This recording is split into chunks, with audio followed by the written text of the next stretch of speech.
Bismillahirrahmanirrahim. Assalamualaikum warahmatullahi wabarakatuh.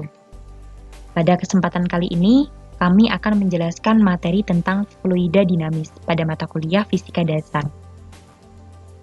Kami dari kelompok 9 yang beranggotakan Sekar Purnami Wulan, lalu saya sendiri Cynthia Rahma Fadila dan Syifa Waliatus Sofiah. Pada materi fluida dinamis ini, yang pertama kita akan membahas tentang pengertian fluida dinamis, lalu yang kedua ciri-ciri fluida dinamis, dan yang ketiga adalah jenis aliran fluida dinamis. Untuk contoh dari fluida dinamis sendiri, teman-teman bisa memperhatikan pada gambar berikut ini. Di sini ada seorang wanita yang sedang menyiram sebuah tanaman ya. Ini juga merupakan salah satu dari penerapan fluida dinamis itu. Nah, ketika menyiram bunga menggunakan air yang mengalir melalui selang seperti ini. Kemudian karena jangkauannya airnya pendek, kita menekan bagian ujung selang. Tujuannya agar airnya itu lebih cepat dan jangkauannya juga semakin jauh gitu. Nah, peristiwa ini merupakan salah satu penerapan dari fluida dinamis ya teman-teman. Lalu yang kedua ini ada aliran sungai. Aliran sungai ini merupakan contoh dari fluida dinamis, dan kita dapat menentukan lebar juga dari penampakan sungai, panjang aliran sungai, volume aliran, laju aliran air. Aliran sungai juga ini dianggap mempunyai kecepatan yang konstan, jadi tidak mengalami putaran-putaran dan volumenya tetap tidak mengalami perubahan. Lalu selanjutnya ada alat penyemprotan parfum ya. Ini juga merupakan contoh dari fluida dinamis, karena pada alat ini saat kita menekan bagian ujung dari semprotan ini ya, ini menekan ujungnya, udara akan mengalir dengan kecepatan tinggi dan melewati mulut-mulut pipa ini. Akibatnya tekanan di ujung menjadi kecil.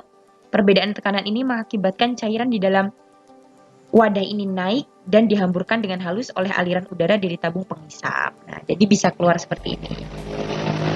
Untuk contoh selanjutnya bisa juga teman-teman lihat pada pesawat terbang, penyemprotan untuk anti nyamuk dan lainnya.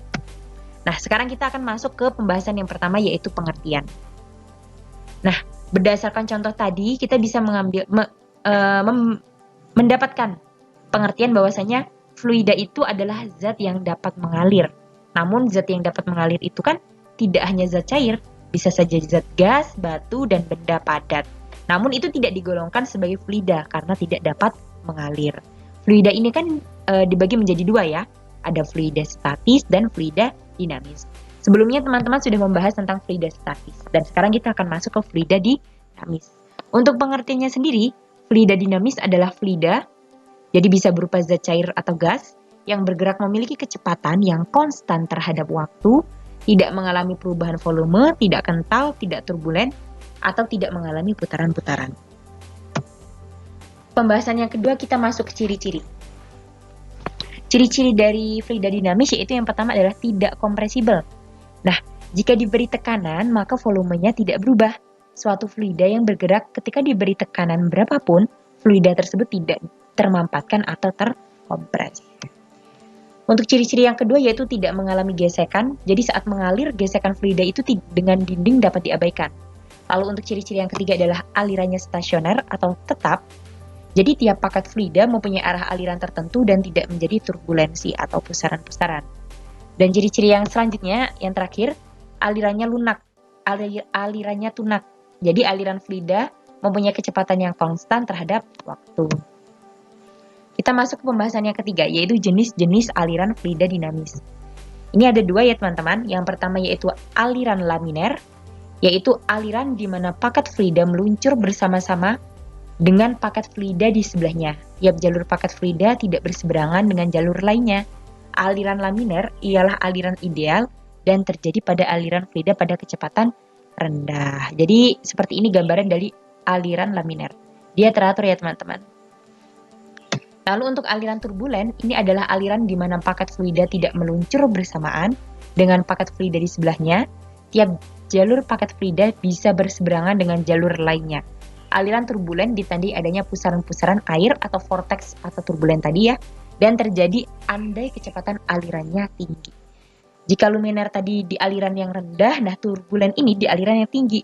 Nah, ini gambarannya ya. Jadi dia tidak teratur, berbeda dengan laminar tadi. Nah, untuk materi selanjutnya akan dilanjutkan oleh Teh Sekar.